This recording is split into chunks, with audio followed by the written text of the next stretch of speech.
कुरुक्षेत्र का मैदान असामान्य रूप से शांत थी। आकाश में बादल नहीं थे, फिर भी हवा भारी थी, जैसे कोई सत्य गिरने ही वाला हो। युद्ध के 11वें दिन का सूर्य ढल चुका था। द्रोणाचार्य का शिविर शेष था, पर भीतर सब कुछ टूट चुका था। गुरु द्रोण, जो कभी हस्तिनापुर की शान थे, आज एक ऐसे योद्धा बन चुके थे जिनके हाथ में अस्त्र है पर हृदय में प्रश्न। और उसी समय उस शिविर में प्रवेश करता है कर्ण। कर्ण के चरणों की आहट साधारण नहीं थी। वह युद्ध भूमि में नहीं आया था, वह आज उत्तर खोजने आया था। द्रोण ने उसकी आहट पहचान ली। बिना पीछे देखे बोले, आ गए सूर्यपुत्र, आज तुम युद्ध के लिए नहीं आए हो। कर्ण चौंका। गुरुदेव, आप जानते थे? द्रोण ने मंद मुस्कान के साथ कहा, जब किसी योद्धा की आंख में क्रोध नहीं, केवल मौन हो, तो समझ लो वह सत्य खोज रहा है। कर्ण चुप रहा। उसका मौन उसके सारे प्रश्नों से भारी था। द्रोण ने धीरे धीरे आंखें खोली। उन आंखों में आज तक कोई घमंड नहीं था, केवल थकान थी और पछतावा। कर्ण, द्रोण बोले, तुम जानते हो मैंने तुम्हें कभी शिष्य क्यों नहीं माना? कर्ण की मुट्ठियां भींच गई। क्योंकि मैं सूत पुत्र था, कर्ण बोला। द्रोण ने सिर हिलाया। नहीं, क्योंकि तुम सत्य थे। कर्ण ने पहली बार गुरु की और तीखी दृष्टि से देखा, वह भय जिसे गुरु ने छिपाया। तुम सत्य थे और सत्य से सबसे अधिक भय गुरुओं को लगता है। द्रोण की आवाज कांप रही थी। अर्जुन को मैंने गढ़ा, पर तुम्हें गढ़ नहीं सकता था। तुम जन्म से योद्धा थे। कर्ण के होठ कांप गए। तो फिर आपने मुझे ठुकराया क्यों? द्रोण ने लंबी सांस ली। क्योंकि अगर मैं तुम्हें स्वीकार करता तो अर्जुन टूट जाता।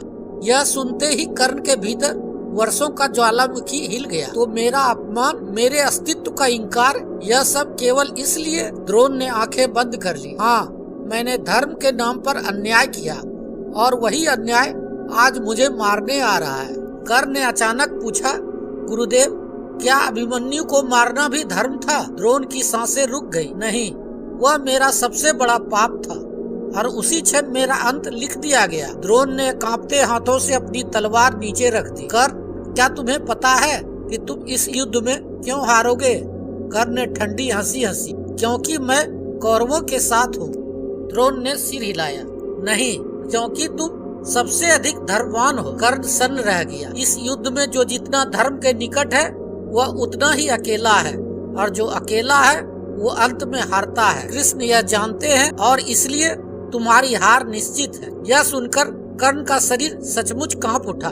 उसके हाथ जो कभी नहीं कांपे थे आज शिथिल पड़ गए। तो फिर मेरा जन्म, मेरे त्याग, मेरी निष्ठा? द्रोण ने धीरे से कहा, सब व्यर्थ नहीं है, पर न्याय इस युद्ध में किसी को नहीं मिलेगा। द्रोण उठे। धीरे धीरे, मैं तुम्हें अस्त्र नहीं दे सकता, पर एक सत्य दे सकता हूँ। कर्ण ने सिर झुका दिया। कृष्ण तुम्हें छल से हराएंगे, पर इतिहास तुम्हें सबसे महान कहेगा।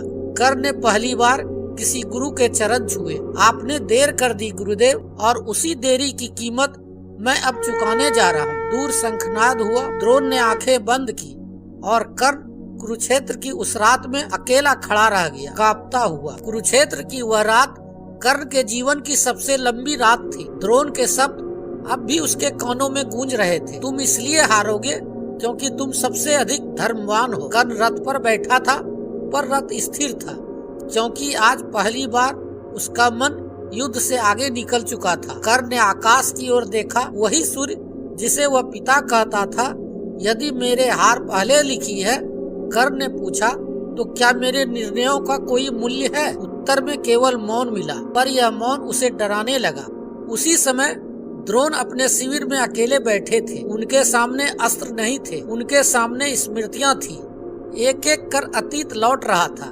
सभा में कर्ण का अपमान, उसका धनुष उठाना और उनका मौन। मैंने अर्जुन को बचाने के लिए सत्य को दबाया। द्रोण फुसफुसाए, और वही सत्य आज मेरे प्राण लेने आ रहा है। अश्वत्थामा भीतर आया। पिताजी, आप युद्ध में मन क्यों नहीं लगा रहे? द्रोण ने पुत्र को देखा। क्योंकि आज मैं केवल सेनापति नहीं हूँ, पर एक दोषी गुरु। अश्वत्थामा कुछ नहीं बोला।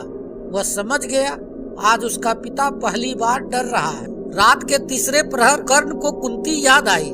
वही कुंती जो सत्य जानती थी, पर समय पर बोली नहीं। यदि सबने समय पर सत्य कहा होता, कर्ण ने सोचा, तो क्या यह युद्ध होता? पर प्रश्न का उत्तर युद्ध भूमि में नहीं मिलता। उसी रात कृष्ण अर्जुन के साथ बैठे थे। कृष्ण बोले, अर्जुन कल द्रोण को हराना होगा। अर्जुन चौंका, पर वे तो अजेय हैं। कृष्ण ने शांत स्वर में कहा, कोई भी अस्त्र से नहीं, सत्य के टूटने से हारता है। अर्जुन ने कुछ नहीं पूछा।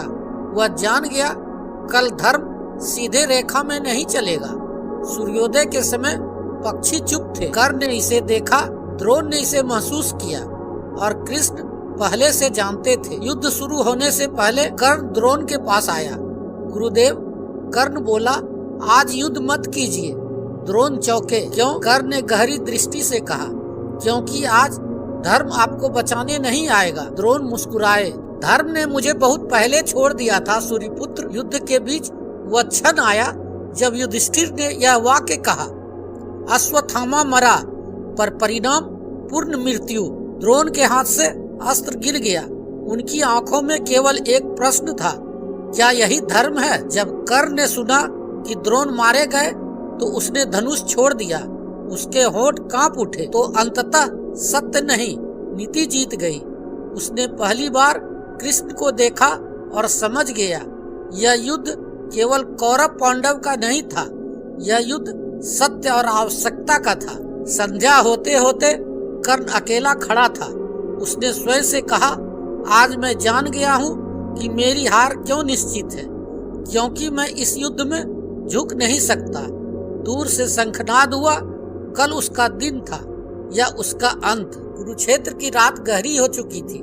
द्रोण का शिविर अब केवल एक स्थान नहीं था, वह अपराध बोध बन चुका था। कर्ण वहाँ से निकल चुका था, पर उसके भीतर कुछ टूट गया था। वह सत्य जो द्रोण ने दिया था कर्ण के अस्तित्व से टकरा रहा था। कर्ण ने उस रात अस्त्र नहीं उठाया। उसने पहली बार अपने जीवन को देखा। एक सूत पुत्र जिसने हर अपमान को धैर्य में बदला, एक मित्र जिसने अधर्म के साथ खड़े होकर भी अपने भीतर धर्म को मरने नहीं दिया, और एक योद्धा जिसकी हार पहले ही लिख दी गई थी। यदि मेरी हार निश्चित है, कर्ण ने स्वयं से पूछा, तो क्या मेरी निष्ठा व्यर्थ है? उत्तर नहीं आया। अगले दिन जब द्रोण का वध हुआ तो कर्ण वहाँ नहीं था, पर उसकी आत्मा सब देख रही थी। द्रोण का अस्त्र गिरा क्योंकि उनके भीतर गुरु पहले ही मर चुका था। अश्वत्थामा मरा और वह वाक्य द्रोण को नहीं, धर्म को मार गया। कर्ण ने बाद में यह सुना और उसके होंठ कांप उठे। तो अंततः सत्य ही नहीं, असत्य भी धर्म बन गया।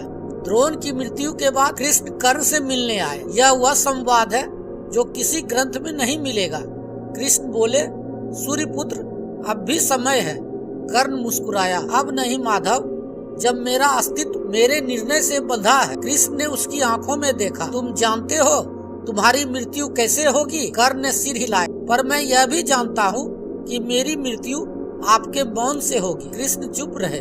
कर्ण बोला, गुरु द्रोण ने मुझे बताया कि मैं इसलिए हारूंगा क्योंकि मैं धर्म के बहुत निकट हूँ, और आप इसलिए जीतेंगे क्योंकि आप धर्म से ऊपर हैं। कृष्ण ने गहरी सांस ली। धर्म से ऊपर नहीं, कर धर्म के बोझ के नीचे। कृष्ण ने अंतिम बार कहा, यदि तुम पांडवों के साथ आ जाओ। कर्ण ने मना कर दिया। तब दुर्योधन सिर्फ हार नहीं जाएगा, वह टूट जाएगा, और मैं अपने मित्र को इतिहास की भीड़ में अकेला नहीं छोड़ सकता। कृष्ण की आंखें नम हो गई। अगले दिन जब अर्जुन के साथ कर्ण का सामना हुआ तो वह युद्ध दो योद्धाओं का नहीं था, वह न्याय और नीति का संघर्ष था। जब कर्ण का रथ फंसा तो उसे द्रोण के शब्द याद आए, तुम्हारी हार निश्चित है। पर कर्ण ने धनुष नहीं छोड़ा, उसने केवल आंखें बंद की। हे सूर्यदेव, यदि मैंने कभी अधर्म नहीं चुना तो मेरी आत्मा को शांति देना। और बाण चला। जब कर्ण गिरा तो पृथ्वी कांप उठी और आकाश मौन रहा, क्योंकि यह मृत्यु युद्ध की नहीं थी, यह बलिदान था। देवताओं ने देखा और पहली बार चुप रह गए। कर्ण की आत्मा ने अंत में गुरु द्रोण को देखा। द्रोण बोले, मैंने तुम्हें योद्धा नहीं बनाया क्योंकि तुम पहले से ही इतिहास थे। कर्ण ने उत्तर दिया, और आपने मुझे हार का सत्य दिया जिससे मैं अमर हो गया। महाभारत में कर्ण हारता है, पर जीवन में कर्ण ही वह पात्र है जो सबसे अधिक जीतता है, क्योंकि वह जानता था धर्म जीतने के लिए नहीं, निभाने के लिए होता है। अगर आपको यह वीडियो अच्छा लगा हो तो लाइक, शेयर और सब्सक्राइब अवश्य करें। धन्यवाद।